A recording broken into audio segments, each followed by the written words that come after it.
thought putting wheels on your shoes was a good idea. Well, only those who like speed, thrills, getting funky, or finding new ways to redirect pent-up frustrations with your coworkers. Well, if that's you, roller sports may be just the ticket.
Isaac, man, that was wicked.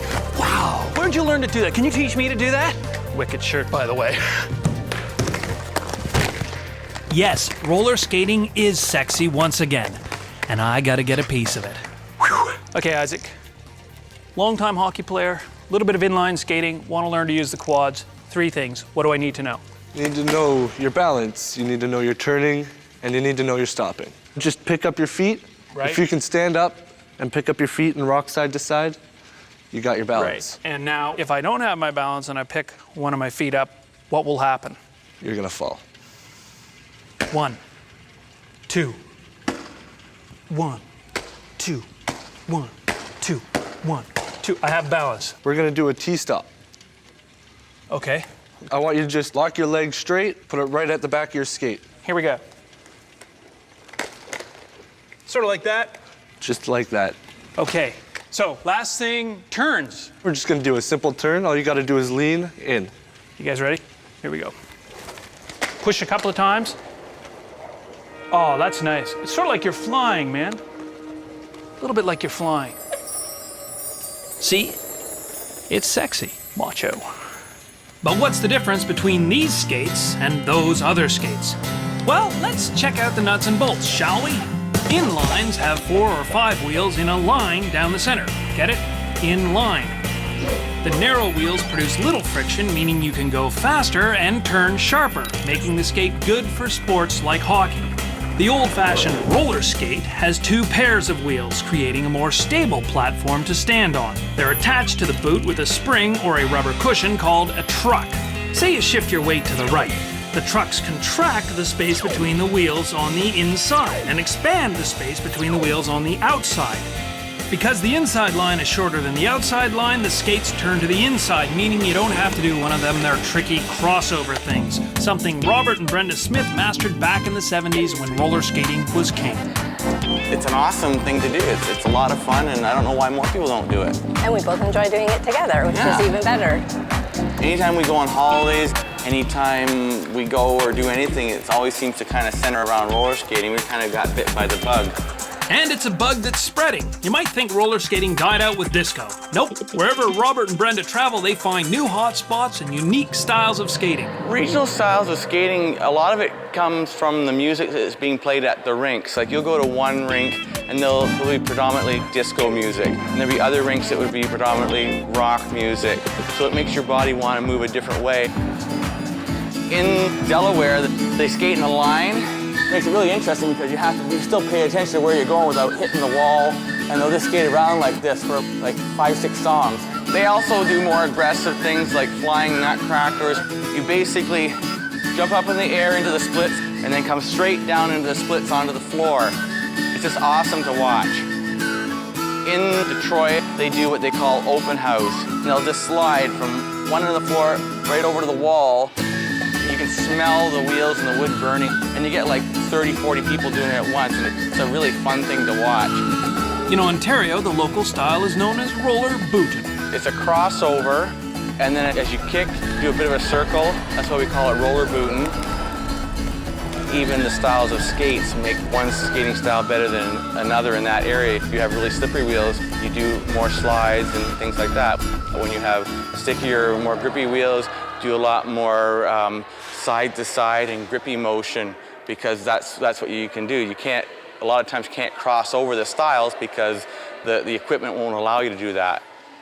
The first person to dream of roller skating and actually do something about it was a London inventor and violinist who, in 1763, wanted to make a flashy entrance at a swanky party. He put wheels on his shoes and fiddled his way into the ballroom. It was a most inauspicious start.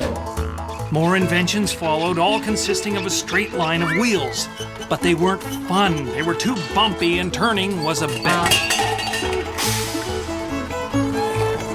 Then, in 1863, a chap named Plimpton rearranged the wheels in pairs and invented those rubber trucks which allowed skaters to turn without bouncing off a wall. Next came the addition of toe stops and ball bearings. And soon, all sorts of proper Victorians were out roller skating, and it became a perfectly civilized form of recreation. Hey, wait a minute. Stop the edit. That's it? That's all we're gonna say about the invention that put the roll in our rollerblades? The spin in our chair? The whir in our computers? We gotta talk about a little invention that revolutionized, yes, I say revolutionized our world 200 years ago. Hey man, I have 2 words for you. Ball bearing. Ball bearings were to the industrial age what the computer chip is to the information age. They were first used in carriage axles, then in drive shafts. Now, they are everywhere. The notion behind ball bearings is dead simple. Just imagine a car without wheels.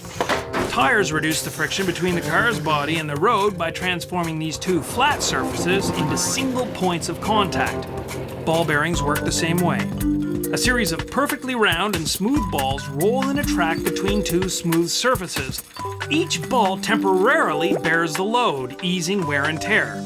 That's why they're called bearings. The load could be the radial force pushing outward in, say, a fan, or it could be the downward pressure of a roller skater's weight.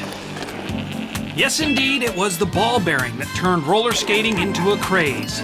But a craze that ebbed and flowed with the times. Sometimes it just wasn't that cool to be seen roller skating. But even then, you could still find people who were nuts about it. Like this guy, the man they call the godfather of jammin'. Although he considers himself more of a Pied Piper. That's what I'm talking about. This is what you call jamming. Can you do it? Yeah! Do you want to do it? Yeah! Does it make you feel good to do it? Yeah! Then let's see pairs right now. Let's go.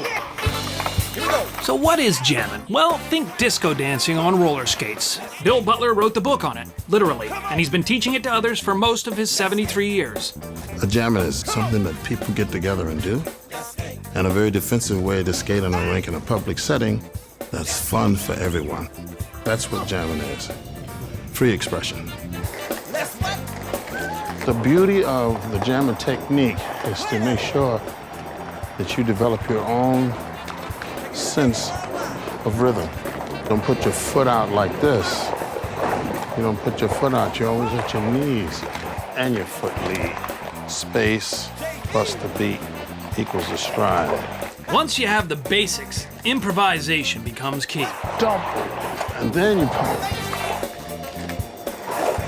Butler pulled on his first roller skates back in Detroit in the 1940s. We have a term that we say leeching. That means we're sitting down and we're watching and we're trying to get these different moves. He leeched on a skater named Archie. To this day, he doesn't know Archie's last name. But Archie was the best skater young Bill had ever seen. I spotted him and I said, I want to do that. I want to be the best skater in the world. Now roller skating is his life's mission. He travels the world teaching workshops, and he aims to change some bad habits. What I find is people not being able to skate safely and not having the ability to stop when they need to. You want to be able to develop at least one good stop for yourself in a night of skating. You should be able to make sure that everybody around you is safe. And when you're skating at this speed, that close to somebody, you have to be focused. Jamming helps you get that together. Teaches you to be patient and don't judge, because we're all trying to get it together.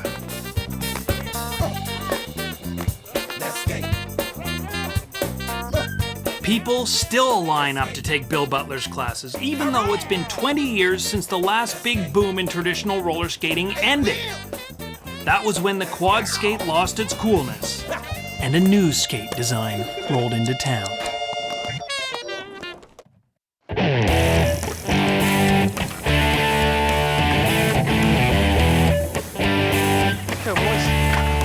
Inline skates, as we know them today, are a closer cousin to ice skates than traditional roller skates. It's so much like hockey skates that you could get yourself into trouble because you try and stop like a hockey skate, and the asphalt is much less forgiving than the ice. Every winter, 150,000 Torontonians play ice hockey. But in summer, only 5,000 people play inline hockey. That's like what, like 3%? Car. Devin Cranston wants to do something about that. Our goal is to expand the sport of inline hockey in Ontario, and the GTA in particular, to get more and more of the ice hockey players playing on wheels. Devin is the owner and operator of the York Inline Hockey League, one of 5 in Toronto. Started in '93 with me and my brother. We were just playing hockey in the street. The police came out and said, you can't play on the street anymore. And we found an arena, and we went and set up a couple games just in the neighborhood. It caught on, and 13 years later, now we have 750 kids. Inline hockey is played 4-on-4 with no icing, no offside, no body contact. So the kids don't have to worry when they're out on the floor about getting their head taken off.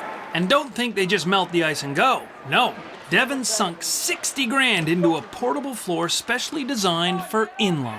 It's a polyurethane rubber surface that when you play with soft wheels, you're able to do hockey stops.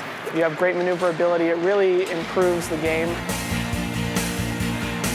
The game wouldn't exist today if not for 2 hockey-crazed brothers from Minnesota. Back in the summer of '79, the Olsen boys ripped the blades off their ice skates, replaced them with a single line of wheels, and called them rollerblades. The name became as synonymous with inline skating as Kleenex is with snot. At first, it was a trendy California kind of thing. But more than 25 years later, both the skate and the skating have been refined to a level never dreamed of by those 2 hockey-playing brothers. Remind you of something else?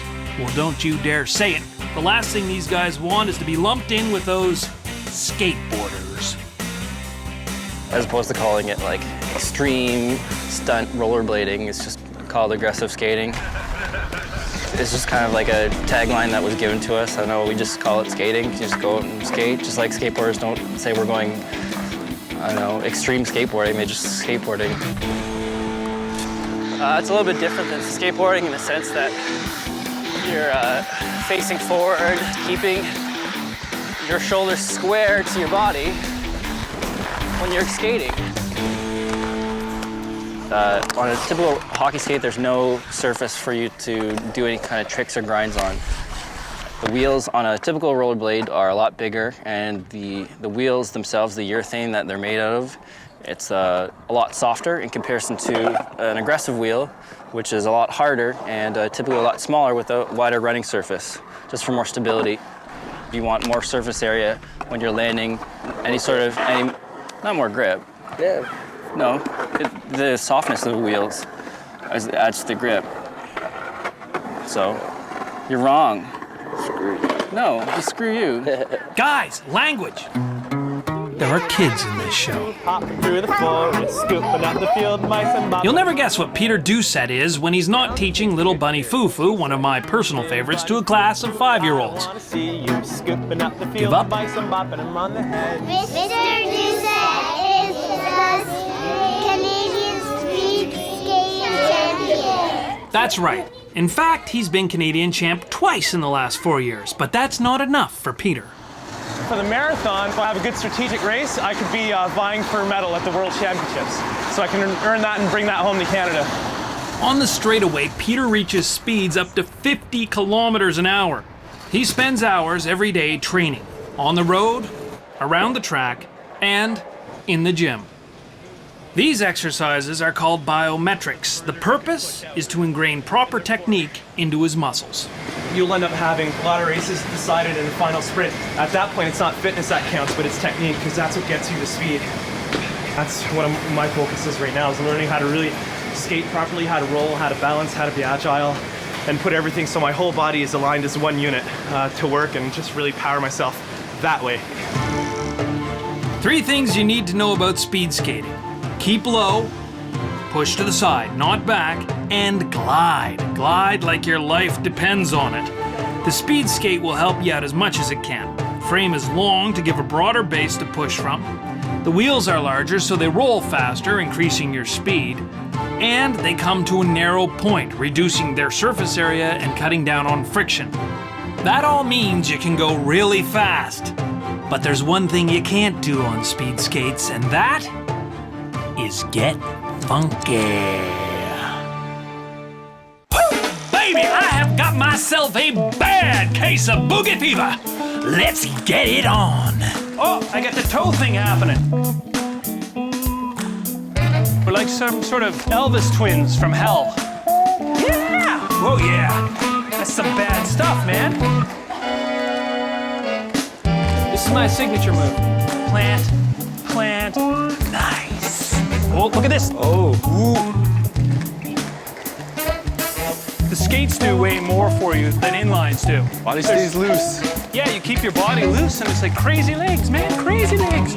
Crazy. Watch your wheels. If they clip each other, you're not gonna save yourself. That's what everyone wants in the sport. Fun and deadly. Ah, yeah, that's good. Who the heck? Isaac? Who the heck are you people? We're the Toronto Roller Derby League. Roller derby's dead, isn't it? I thought it was. Come on, no, it's not. It's back and it's better than ever. We're just starting out, but if you want to see it now, down south in the States, they're really getting it good. So go see them then and come back to us in a couple months. Cool. You get some room for me on the team? I could be like Shimmer Turtle. Girls only, sweetheart. Girls only. Dude, that's dead, man. It's dead like roller derby. That's it. Welcome to Atlanta, Georgia, where today the Toxic Shocks take on the Denim Demons in a bout that's being billed as spring slaughter. Go roller derby, Atlanta. F-I-R-E-D, fired up is what we mean fired up. Fired up. There's nothing better than girls beating up on girls. Nothing better. It is 600 Dr. Ladies got it together. Who's ready to see some roller derby? Roller derby has its roots in the Great Depression when a sports promoter sponsored an endurance race equal to the distance across North America. But instead of racing from sea to sea, the teams skated around a track 57,000 times. After a while, understandably, the racers got a little wobbly, and when they tried to pass, forget about endurance. The crowd wanted carnage. Roller derby evolved into a female version of pro wrestling controlled by male promoters. But by the 1970s, it became passé and disappeared from TV screens. It's being revived today as a way for women to get some exercise, have a little fun, and let off a whole lot of steam. It gets out a lot of aggression that I can't get out during the week, working a normal office job. So get out, hit girls, and not get in trouble for it. And still be their friends. Go out and have a beer with them afterwards. There are now about 100 player-owned and controlled all-female leagues in North America. Roller derby is very synonymous with the feminist movement of the 2000s, of this new generation. You got women out here who are very in charge of their lives. They're very confident, they're strong, they're independent, and roller derby really embodies all of those characteristics. Our skate names are really our alter egos. In my daily life, I'm a very nice person, I'm very easygoing, but when I come out here, it's all about action. I'm ready to get gritty, I'm ready to get grimy, and I think that's the case for a lot of girls. Roller derby requires skills like starting, dodging other players, dodging the fans, falling without injury, and when you do fall down and go boom, not being a crybaby about it. One girl broke her tailbone twice. We've had a lot of kind of sprained or messed up knees and ankles. Look, I have a boot One of the most common injuries is fishnet burns. You get sort of a waffle weave pattern on your legs, with scabs up in a diamond pattern, which is pretty, you know, gross. To score? Well, it's kind of complicated, so watch closely. Each team is made up of 5 players, a pivot in the front who acts like a pace car, 3 blockers in the middle, and a jammer in behind. The jammer, indicated by a star on her helmet, is the only one who scores points. Her goal is to push through and then lap the pack. Her 4 teammates try to clear her path while at the same time blocking the opposing team's jammer. A team gets a point every time its jammer passes an opposing player. There's 1 point, 2,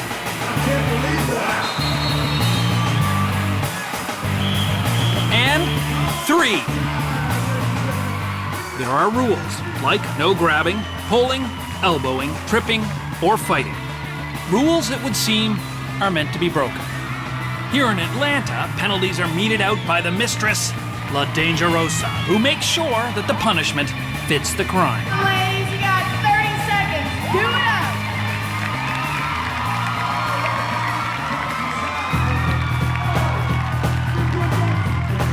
In a 60-minute game, the points add up, tensions build, and emotions boil over.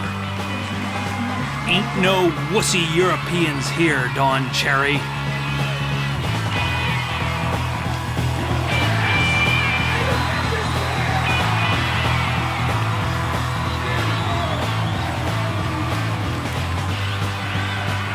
So, is it sport or spectacle? Well, whatever it is, women's roller derby is coming to a town near you, so watch out for it, and get the heck out of the way. As for me, I'm sticking to the disco beat. Come on, girls, get your groove on. Come on, girls, get your groove on. Come on, girls, get your groove on. Give me some sugar. That's right. Show me some roller.